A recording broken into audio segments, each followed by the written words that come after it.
Shabbat Shalom Mishpacha. This is the Kohen speaking.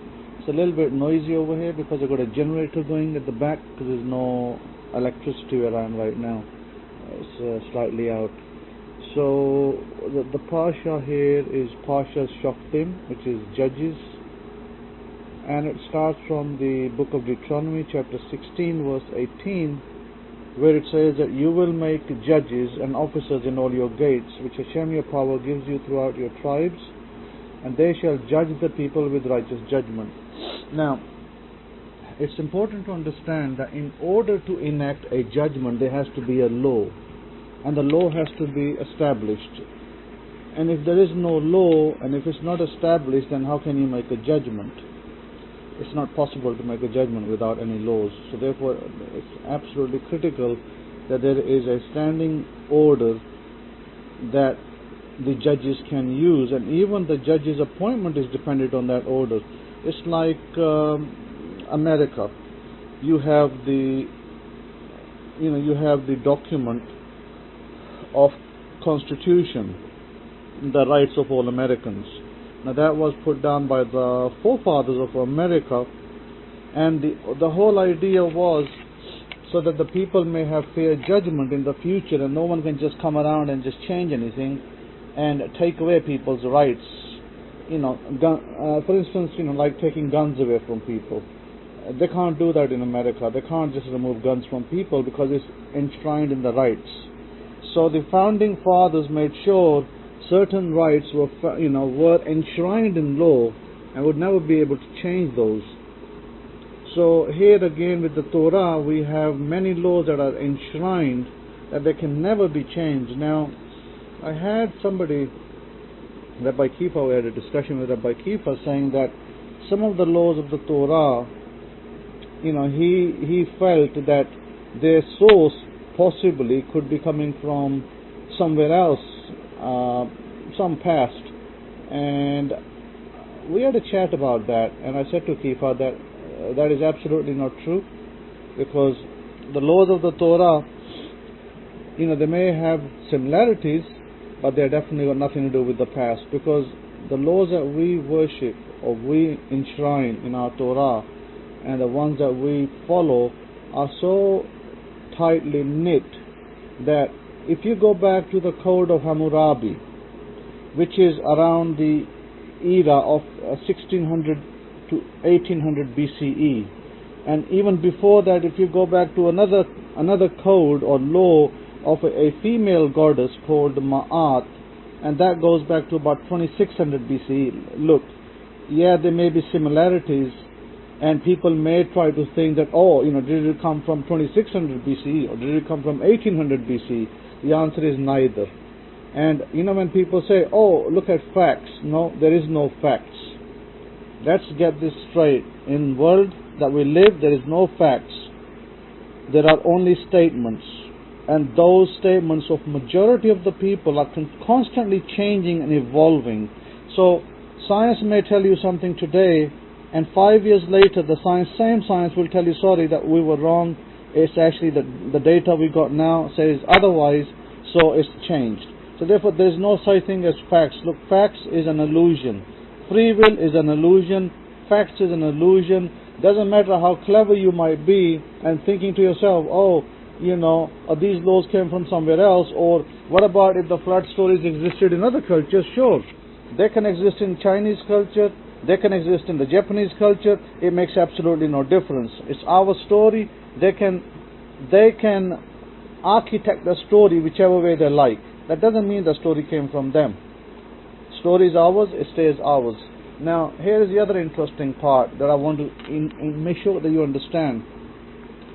The goddess Ma, that a lot of these people, they call themselves Africans, or they want to go back to Kemet, which is another name for Egypt, and they think that, the goddess Ma'at is the one that's giving us the laws, and the Torah must be copying those laws. They are totally brainwashed into thinking that, because no such thing is ever true. The goddess Ma'at has nothing to do with Torah and vice versa. Our laws are totally different and different category. They did not have the Sabbath back then in 2600 BC. Neither did Hammurabi laws didn't have the Sabbath either. They did not have kosher. That is a big, big difference. So we are totally, totally different on only those two fronts. And there are many other dissimilarities. There may be similarities and dissimilarities. So we must be very careful that we don't just go, sidestepping to some other goddess and feel that somehow that is the truth. I would caution on that, because I do encourage research. I encourage you to research. If you want to research another religion of the past, by all means you can research it, but I caution you to actually go there and try to take it upon yourself. That's the worst thing that you'll do if you do that. That means you break the oath, that means you break the covenant, and you'll only be responsible for the consequences of breaking the covenant. So here the Torah is very clear. The Torah says, and you shall not distort the judgment, nor you shall regard a person standing, neither take a bribe, for a bribe will blind the eyes of the wise, and pervert the words of judgment. Justice you will pursue, that you may live and inherit the land which Hashem your power gives you. You shall not plant any tree as an Asherah image near to the altar of Hashem your power, which you shall make for you. Listen, I mean, let's be clear. What is this? Ma'at. What is Ma'at? Ma'at is nothing but an Asherah. It's an Asherah tree. It's an image of a person that people followed, people believed, and I think the same goes for Hammurabi. Hammurabi was a king, and he also followed on the different gods and goddesses. And this Ma'at, from what I know, is that Ma'at is the daughter of Ra. It's all imagination. It's all in your twisted imagination. If you believe that that is real, that is absolutely not real. Just because a statement that comes from from that era and happens to be similar, it does not mean that that statement came out of the Torah. And I want to go there, and I want to, they have the 42 laws of Ma'at. Listen, I've been there, I've got the t-shirt, and I proved the whole thing is mumbo jumbo and nothing else. So I wouldn't even waste my time with it, but still it's good to look at it. Why I say that? Because some of you looking for answers may want to still. I'm not going to go to all the laws. Ma'at is not my mother, and she's not my father, so I'm not going to go looking at all her laws, but I will definitely give you some of them to show you that what are the similarities and what are the dissimilarities, so you can get an idea why it's not what we worship. God was never ever called. This is another key, that God was never called the God of Egypt. I want you to remember that. God punished Egypt, okay? He didn't ever call himself God of Egypt and God of God of Ma'at or something like that, or the daughter, or the Ma'at is daughter or something of that order. Now, the 42 laws, some of the laws start with the virtues, supposedly virtues of Ma'at, and my net is a little slow, unfortunately, but I'll still read a few. It says, I honor virtue, I benefit with gratitude, I am peaceful, I respect the property of others, I affirm that all life is sacred. Okay, what's that got to do with our laws? Nothing. Just because it says, I am peaceful, it doesn't mean that now it correlates with our law. It doesn't. Okay, so yeah, we were looking at, sorry about the noise. I've shut down the noise, and so it should be a little bit quieter.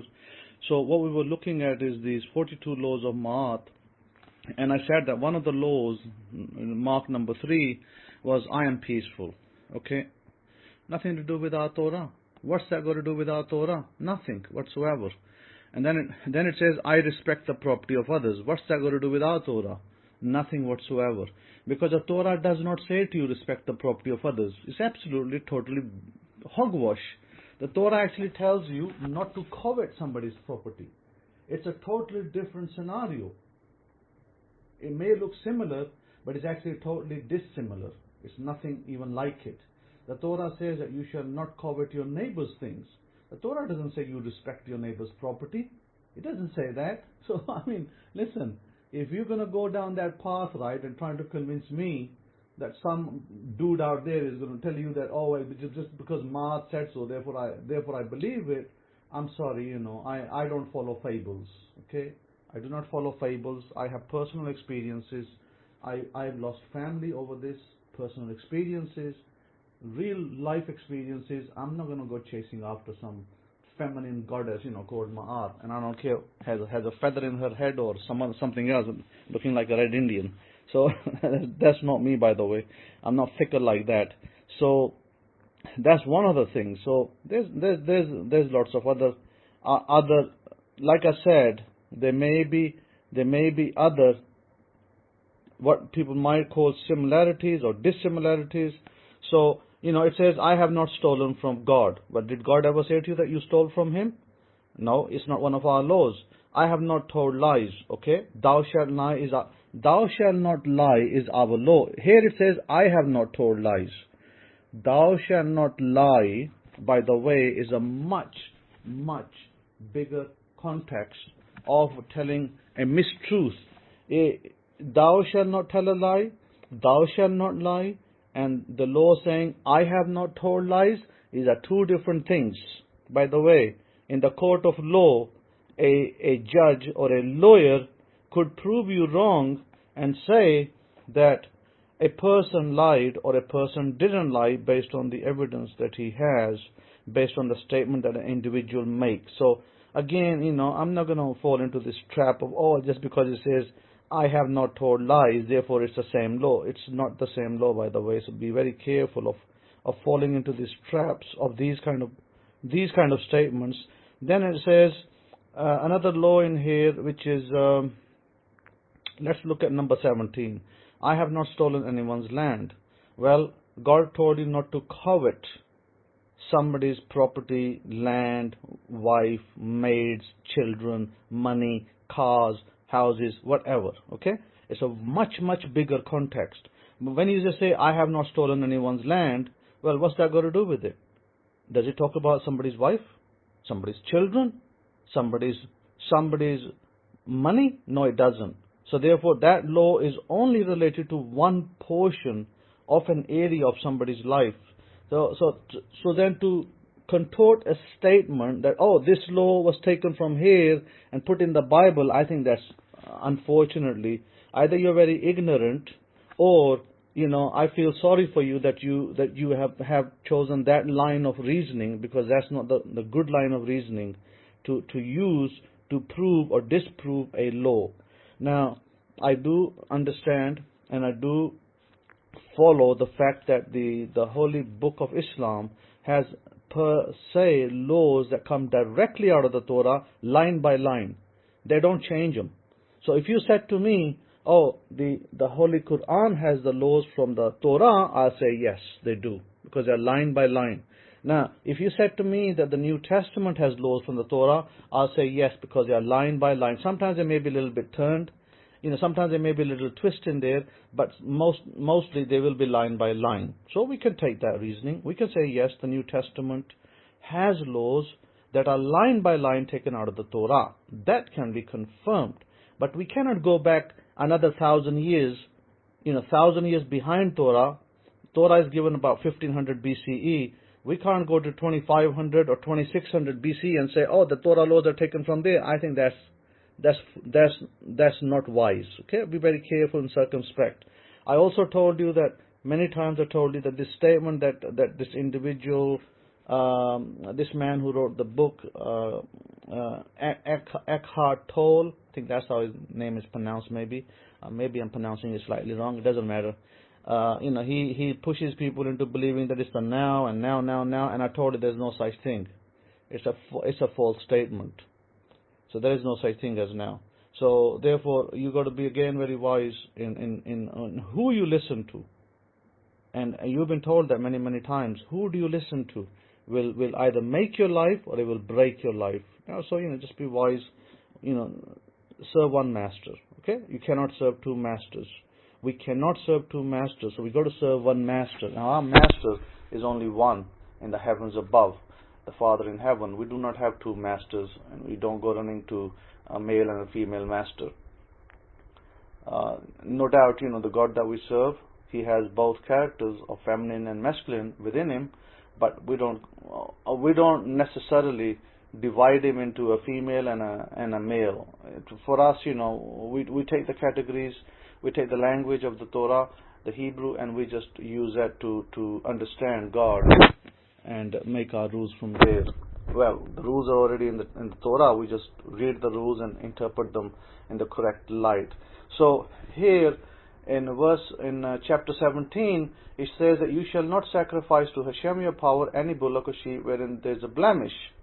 Now, you will never find in the Ma'at circle of things ever any sacrifices, by the way. So there goes that theory. Okay, so be very circumspect of people coming to you and saying to you, well, let's look at Ma'at, and she has some. No, I will not look at Ma'at, and I really don't have time to waste with people like that myself. I am a strictly Torah person. If you ask me to look at Jesus' speech, writings, what he said, what he meant, sure, I can look at that, because at least he's speaking from the Hebraic context. But I'm not going to go back 1100 years and discuss some, red feathered or white feathered lady. So anyhow, so that is my point, that the judges were established. The judges were established based on Torah, and our blessings are based on Torah. Okay.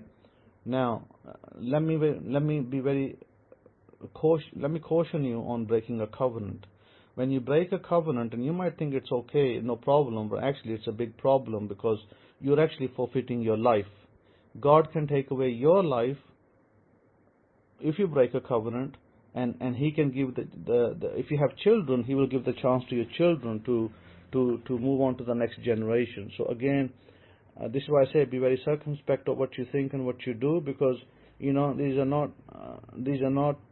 simple things, and we can be very naive and fall into these other groups that mislead us, and we end up being hoodwinked and then bamboozled by their stupid theories, and there you have it. Then you end up with nothing in this life. You forfeit your life, you lose your life, then your children get the chance to obey the covenants of the Torah, and what did you gain? You gained nothing. You gained a little bit of joy, and then you lost it all. I am not one for that. Okay, I'm not for that. Talking to somebody and looking at what they got to say is one thing, but following them is totally another, and I do not encourage it. I always encourage you to keep within the Torah, the confines of the Torah, and sure, I've spoken about the words of Jesus many times, because they come out of the Torah, and He sometimes puts a little bit more twist on them, so we can get a different understanding from looking at those words. Those are okay. There's nothing wrong with that, looking at them. So this is why I'm quite fine with that, but I'm not fine with looking at go and look at Hammurabi's laws, or go and look at Ma'at's laws, and go and look at somebody else's laws. It never finishes. It starts with one, then it's another, then it's another, then it's another. It never finishes. You never get anywhere, and it's a dead end. It's a dead end, and it's a dismal road that gets you nowhere. So I will not go. I will not lead anybody there, and I will not go there myself. So with that, I'll encourage you to continue to manifest your desires, continue to study, continue to serve the Most High, and manifest the desires of your life, and focus your life, focus it on those things where your desires are. And the Torah is right there to help you, assist you to do that, so that you may become a better person, a happier person, a person with more shalom. That I will definitely say to you, and with that, I'm going to say thank you for listening to me, and I'm going to close the lecture over here. Until next time, Shabbat Shalom.